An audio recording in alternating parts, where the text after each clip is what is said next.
Hello and welcome to our um,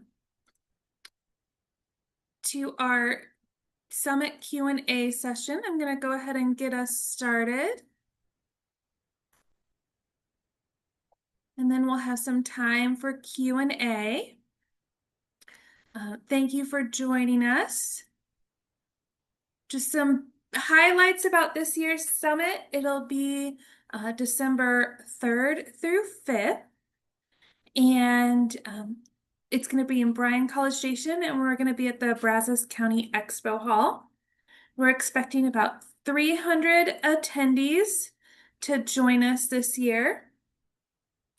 And those attendees all do have a mix of backgrounds, formal and informal education, health, city planners, landscape architects, a pretty wide variety. And then we'll have a mix of both indoor and outdoor sessions. I'm guessing most of you on this call are interested in our concurrent sessions. For our concurrent sessions, they are about 1 hour long. We have 6 different strands for our sessions. In a session could fall under multiple of these, but we have physical and mental health, formal and informal education for elementary through college, and then early education for 0 to 5. Community engagement and partnerships, nature for all, and access to nature. The vast majority of our sessions will be on Thursday, December 4th. We're still finalizing our schedule, so we may have a couple on Friday, but I would plan on you're most likely going to be presenting, if your session is selected, on that Thursday, the December 4th. We have options, as I said, for both indoor and outdoor, and then also if you there's a hybrid option as well, so if you want to do both. We have 3 room layouts available for those indoor sessions. The theater style, which is just chairs. Classroom style, which has all the chairs, everyone's facing the front, but you have long, skinny tables in front of everyone, and then round tables if you're wanting folks to be doing stuff in a group.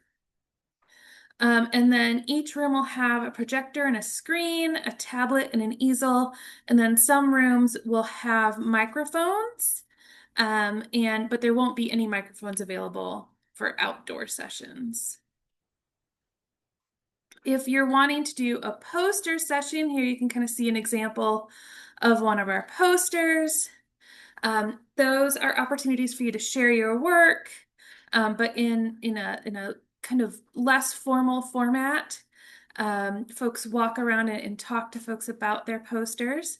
And then we have both a student and a professional category available for our posters. Students are at lunch on Thursday, and professionals are in the evening on Thursday from 5 to 6. That's kind of the basics.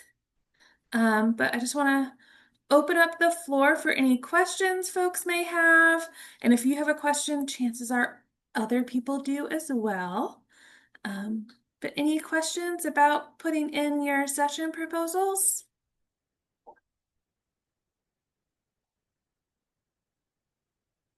I have a question. Yeah. I'll turn on my video. I was wondering I'm putting together a proposal with Lauren Renee, and we're wondering if there's like sessions that are maybe can be split between indoor outdoor. Yeah, we can do a hybrid session, so that would be both indoor and outdoor. Okay, that's that's all I have so far. Okay.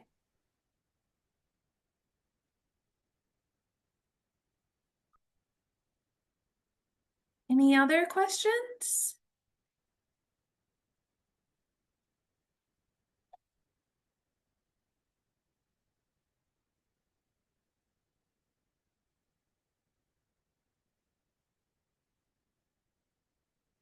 Just a reminder, sessions are due on June 16th. And then we have a programming committee that goes through those sessions. and you would hear if your session was accepted no later than July 31st. Um,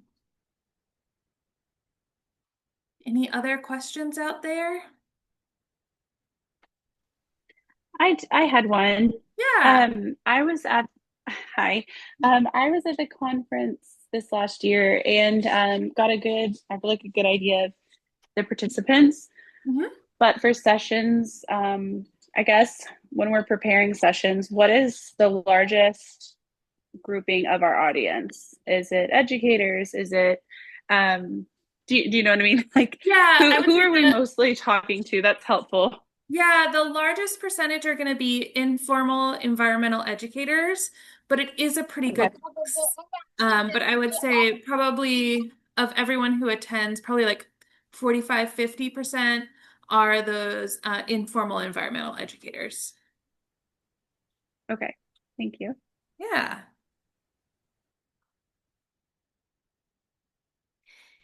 Amy, I saw you joined after we kind of went through all of this, so I'll flash them up on the screen, and if you have any questions, feel free to ask away.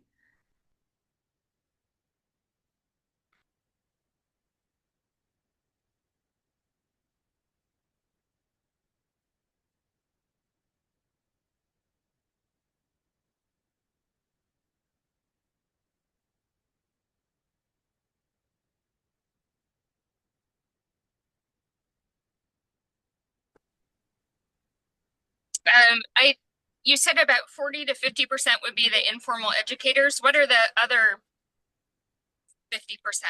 Yeah, so we have folks from health community, architects, city planners, parks and rec, um, basically anyone who's interested in getting kids outside. I would say it is all adults. You won't have any kids in any of your sessions. Perfect, thank you. Yeah.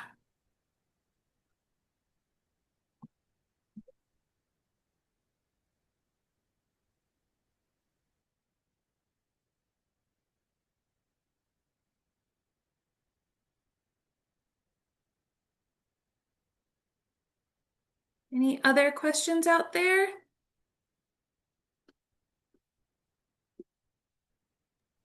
It's me again.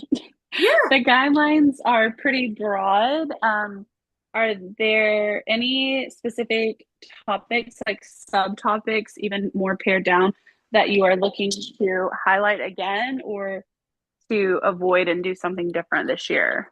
I would I just got make sure it fits into one of these strands. So health, education, community, nature for all access. Um, Kind of the main thing is is it innovative? This is we've been around for 15 years, so our programming committee is looking for some stuff that's innovative. Um, I would say um, things that they're looking for are definitely also like, is this something that's informed through your personal practice or research? Um, and then we do have a question on there too about the outcomes. So they do look at the outcomes, like what are the expected outcomes for people who are attending the session. So definitely make sure you kind of think about that as you're putting together your proposal as well.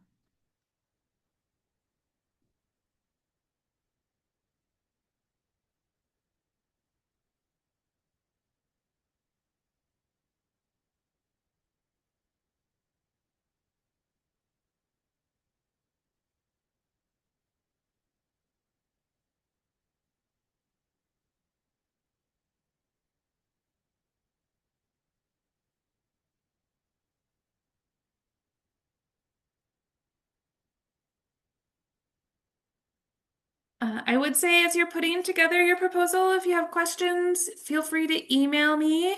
Um, Alice is no longer with the organization, so I'm going to be your main point of contact. But yeah, if you have any questions, feel free to reach out. And best of luck.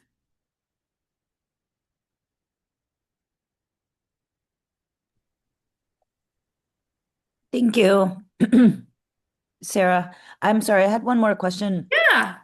Um, if the proposal falls into maybe several different strands, that might be okay, but just kind of focus on one that, would be the most relevant.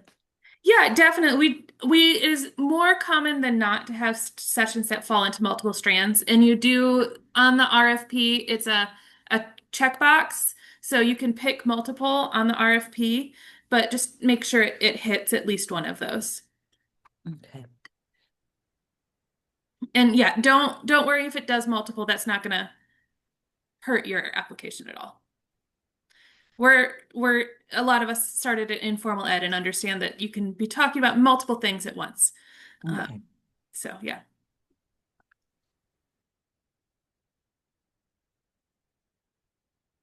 Also, I'm sorry, I might as well just ask while I have you on the call. Yeah. Um, we're thinking about doing something that requires like a preparation to boil. We could do something, we could kind of prep everything in advance and maybe bring in a camp stove if that Probably were not. okay. I would not count on being able to have anything that would involve a flame of any kind. Okay. That's good to know. Yeah, I don't need, we probably also would not have access to like a microwave. Okay.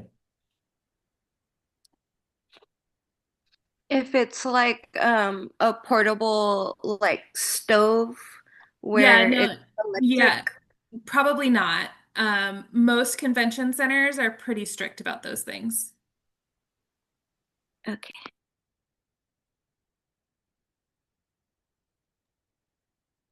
We could bring in materials though, like if I had something already pre-boiled to show. Yeah, like if you had like a carafe, you could bring that in. Okay.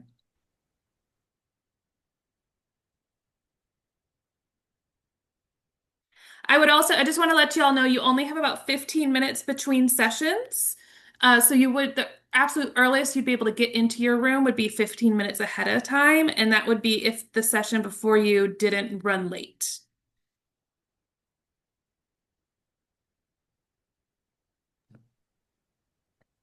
So the session lasts one entire hour though. Yes, so you'll have a whole hour. So like let's say it would go be from 10 to 11, then there would be a 15-minute break from 11 to 11:15, and then the next session would be like 11:15 to 12:15.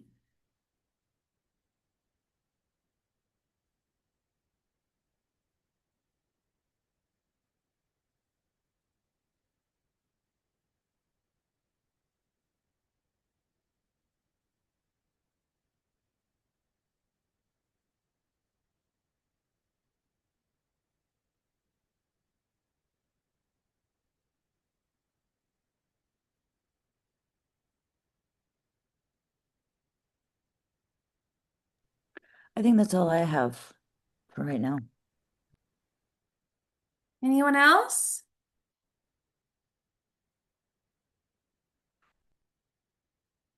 Well, thank you everyone. Um, I recorded, so I'll send out I'll put the recording up on our website as well. But yeah, if you have any questions, feel free to reach out. Thank you, Sarah. Thanks, and y'all have a good rest of your day. Thank you. You too.